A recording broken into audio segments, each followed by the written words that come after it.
আজকে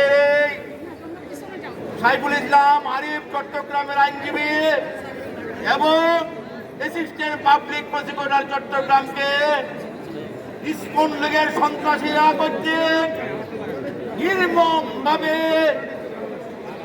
জবাই করে হত্যা করার প্রতিবাদে সারা দেশব্যাপী যে আইনজীবীদের মাঝে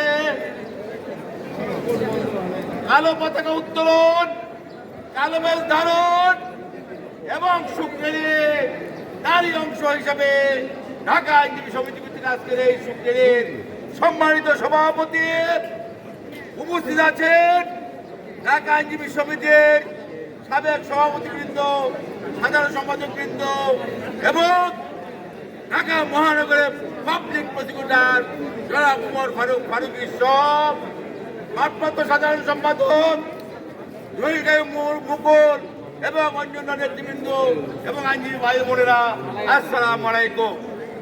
আপনারা সবাই জানেন কি নির্মম ভাবে সেই আলিফকে চট্টগ্রামে শেখ হাসিনা খুনি হাসিনার ইন্ধনে মোদীর দিক নির্দেশনায় বাংলাদেশকে উচ্ছৃঙ্খল এবং একটা রাষ্ট্রে পরিণত করার জন্য এইরকম ভাবে হত্যা করা হয়েছে।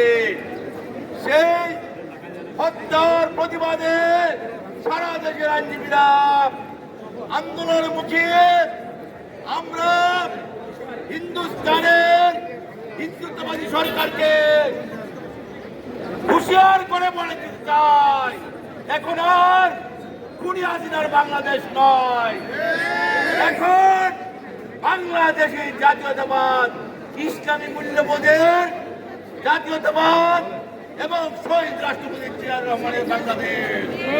এই বাংলাদেশ কারোর কাছে মাথা নত করতে জানে না। এই বাংলাদেশ স্বাধীনতাকামী, আমরা রক্তের বিনিময়ে এই দেশকে স্বাধীন করেছি। আমরা যেমন দিল্লির গোলামি করি নাই, আমরা দিল্লির গোলামিও করবো না।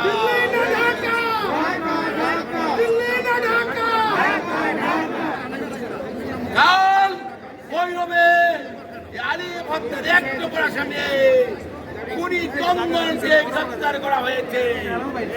অতি সত্তর সমস্ত খুনিদেরকে গ্রেফতার করা হয়নি।